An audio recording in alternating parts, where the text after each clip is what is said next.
Hello, today is Tuesday, June 23rd, 2020. I'm Joe Schmidt from TC2, and this is Staying Connected. Today's podcast is part 2 of our 2-part podcast series covering the Universal Service Fund, or USF. I'm joined again by my colleagues, Andrew Brown, the Managing Partner of LB3 and the Chairman of TC2, and Theresa Knutson, a Fellow Director at TC2. Okay, guys, let's continue the discussion we began in part 1 about why end users pay so much more for network services, well above and beyond their negotiated rates, after you add on the cost of the Universal Service Fund assessment. On the last podcast, we talked about how that assessment will clock in at an all-time high of 26.5% beginning, very soon. So, Andrew, before we dive too deep into this, why don't you start by just answering a couple of basic questions that the three of us get all the time from our clients. The first question is, what is the Universal Service Fund? And the second is, why does it cost our clients so much money? Sure. I mean, the first question is pretty straightforward. USF is basically just a government program that provides money to vendors so that they, in turn, can provide subsidized connections to certain kinds of users that fall into like 4 basic groups. The first and kind of most commonly known are people that live in high cost or rural areas where it's really expensive to build and maintain network infrastructure, like Theresa's home state of North Dakota, where you've got huge spaces and not a lot of people. So the Universal Service Fund provides money to carriers in those locations to provide service at below market rates. And then you have schools and libraries, which also get subsidized connections. You have people, low-income people who are below the poverty line and get subsidized, usually wireless service from Universal Service Fund. And then lastly, you have rural healthcare centers that rely on using telemedicine, so their connections are also subject to universal service subsidy. And when you add all that up, it comes out to about $8 to $10 billion per year in subsidy payments that are made from the Universal Service Fund to carriers that provide those connections. That number hasn't changed all that much over the last couple of years. And, it sounds like a really big number by Washington, D.C. standards. That isn't the biggest program.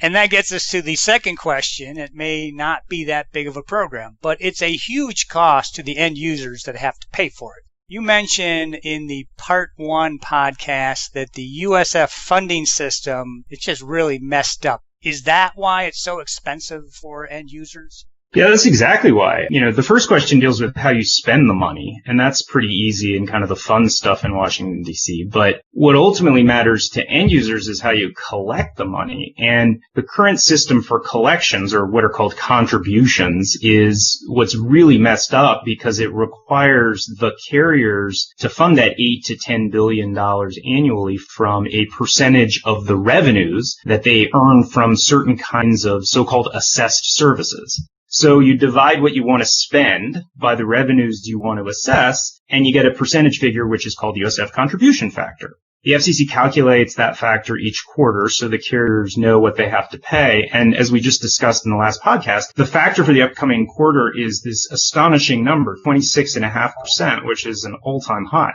So why does the contribution factor keep going up? I think you said that it jumped 35% from last quarter? Yeah, right. Huge jump. Well, it keeps going up because the revenues for the assessed services, things like voice minutes on toll-free or regular voice or MPLS access connections, a bunch of other legacy type stuff, those revenues have been decreasing for a long time, and now they're rapidly decreasing. So when you do the basic math of a program that is increasing its disbursements, but the revenues supporting it are rapidly decreasing, you got a big structural problem that has been around since the system was created. A decade ago, the factor was 13.6. 20 years before that, it was 5.5%. So the growth in the contribution factor has been astonishing. Yeah, and this is what Andrew has been describing as the USF death spiral. And we discussed a little bit on our podcast last time. So the percentage of the revenues that has to support the program starts to go up rapidly with bigger and bigger jumps each quarter, which is one we just saw.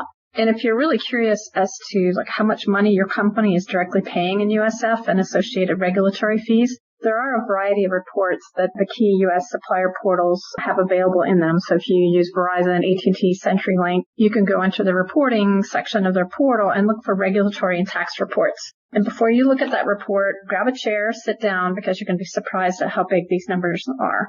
Grab a chair now, because I'll give you some other numbers. I mean, just to give you an idea of the scope of the problem, assessed revenues were down 7% from the last quarter alone. That gives you an idea of how fast they're dropping. And disbursements from the fund jumped by 33%. So it's classic death spiral components that are resulting in these huge 35% increases quarter to quarter in the factor.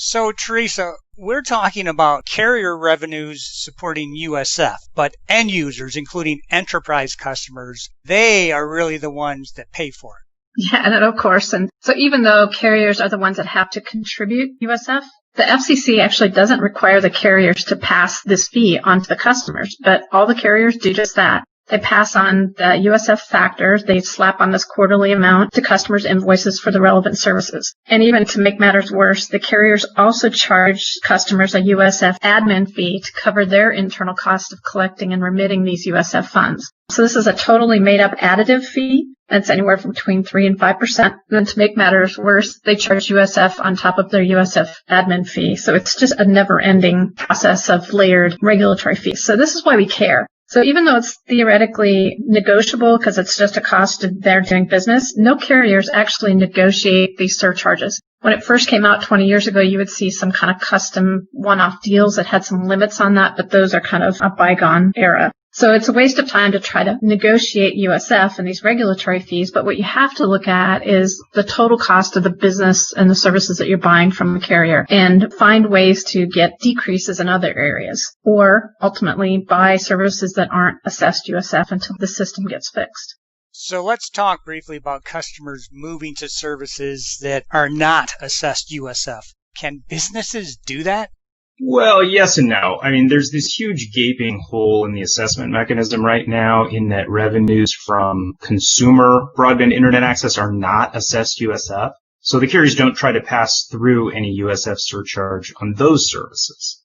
Yeah, and so like with the uptake of the SD-WAN and internet first strategies that you're hearing about in enterprises, we're seeing companies move to like a network services model that partially and sometimes very significantly substitutes basic internet access for a more expensive form of access like MPLS.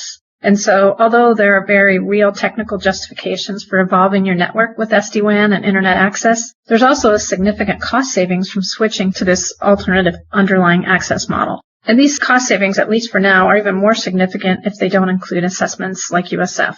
Yeah, and I mean, the cautionary note here is that moving to a different access form or technology just because of regulatory fee issues, what we call regulatory arbitrage, it's really not the way companies want to make network architecture decisions or even long-term financial decisions, because there's always the risk that those services will be assessed sometime in the future. So if you move to a different access model solely to avoid regulatory charges, you may end up moving services to avoid assessments only to find they get assessed later. Here's the good news, though. Even if broadband is assessed, and that's definitely on the table and probably the easiest path forward in reforming the system, estimates show that the contribution factor would fall dramatically down to something like 5%. And that would remain really stable for a long time. So you wouldn't see these huge jumps in the contribution factor quarter to quarter. And what that means is even if you do move to like an SD-WAN and broadband is assessed and it's not today, you're still likely to be saving a lot of money. Well, that sounds promising. What other solutions are being considered to fix the system?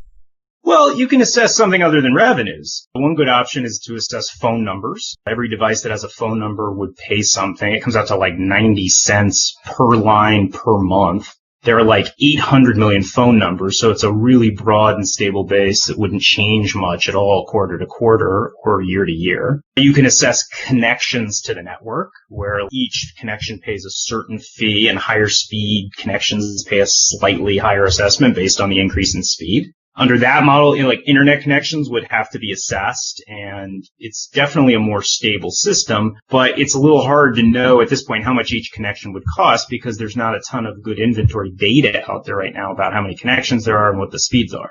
Yeah, and I'll bet making changes to USF gets very political, doesn't it? Yeah, that's an understatement. It does, because you're affecting some politically desirable subsidy money, and you're potentially changing who has to bear the burden for paying for it. And right now, there's this huge risk that the burden of USF is going to get shifted even further to businesses because they're perceived as having really deep pockets. Something that is, of course, not at all true given current economic conditions where businesses are potentially in really bad shape right now with the global pandemic. Okay, thanks, Andrew, and thank you, Theresa. It's scary to think that businesses are going to face an even bigger burden right now with an increased USF assessment. So if you do want to understand this issue better or find out how you can maybe prevent any changes to the contribution system from shifting costs to enterprise budgets, please get in contact with Andrew, who has been working with companies on this issue for a long time. You can also contact Theresa, me, or reach out to any of our LB3 or TC2 professionals that you work with, and we'll get you some more information. Also, check out our websites and follow us on LinkedIn for some new content. And if you haven't already, subscribe to our Staying Connected podcast on Apple, Spotify, and many other podcasting platforms.